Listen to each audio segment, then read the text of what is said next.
เตรียมหมอสอยเด้อบัดนี้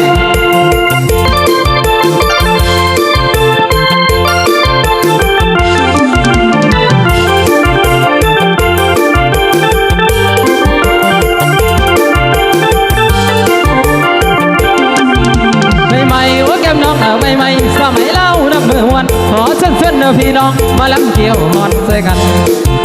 เมื่อนั่งคนสวัสดิ์มาถึงแล้วมาเอาแนวน้องไฟใหม่มาเอาในน้องไฟหวานมาเอาแนวน้องขี่กันเอาเมื่อไว้มาเพ็ดแนว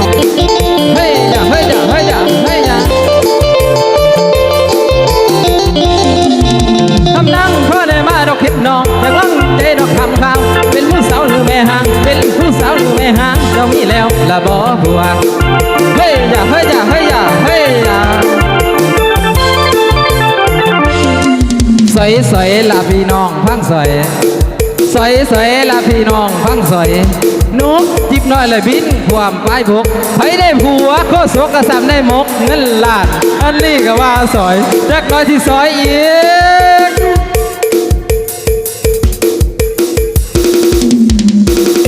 ไอ้ยาหลานเลย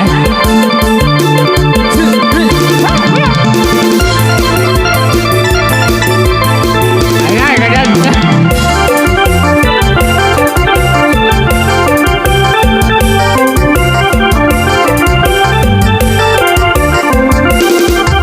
บนสวรรค์หัวแก้มน้องเด้อบนสวรรค์และสวนกล้วยตานีหวาน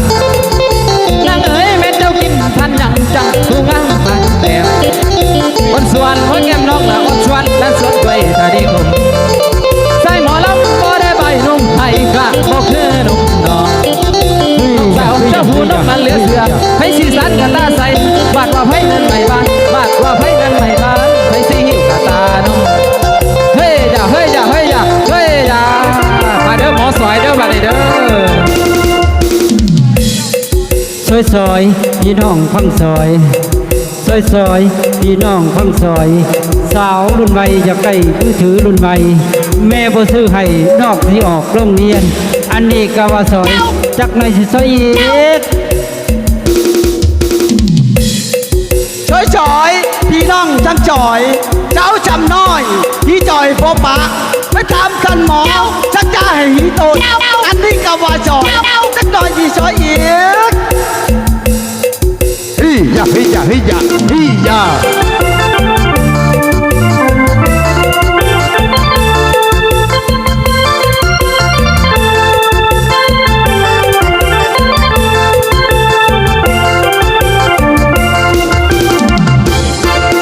เป็นเซ็งว่าเก็บน้องเป็นเซ็งสาวเองนอนผู้เดียวเอ่ยน้องสาวพอได้ยินพนังเบาพอได้ยินพนังเบาสิเอาหอมมาให้ตีสั่งมาดิว่าแค่ละเอามาก่อนอายที่คอนมันนางเอามาเก็บให้นอนมีน้ำแกงดอกน้ำกาน้ำหัวดอกน้ำกาทำมาทุกเพลงเศร้าใส่หน่อยอยากได้คือพนังเบาเป็นข้อยัดใส่เอามาปะไว้ใกล้ๆเอามาปะไว้ใกล้ๆพอสิได้พนังลงใส่ละพี่น้องทั้งใส่ละพี่น้องทั้งซอยใส่ละพี่น้องทั้งซอยตั้งแต่กี้ชาวบ้านทั้งเมาอาศีเข้าสกุลมองถึงตีถึงยองมาสมัยใหม่ชาวบ้านบางเมาอาศีเข้าสกุลสีเรียกพื้นที่ที่เหลี่ยมมาป้าอันนี้เขาว่าใส่จักรนายจีใส่เอ็ดไปมากหมอสอยดิ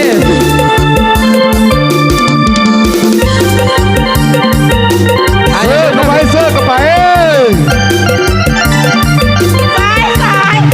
ลูกชายไปก็มาบ่จงกูยังบ้างแล้วจงเอาแต่แง่ดังเฮ้ยเฮ้ยเฮ้ยเฮ้ยไปเลยพี่น้องไปเลยอย่าลืมกดไลค์กดติดตามด้วยทางช่อง YouTube ด้วยพี่น้องบ้านหน้าเสียงพิษภาษาลาวเนี่ย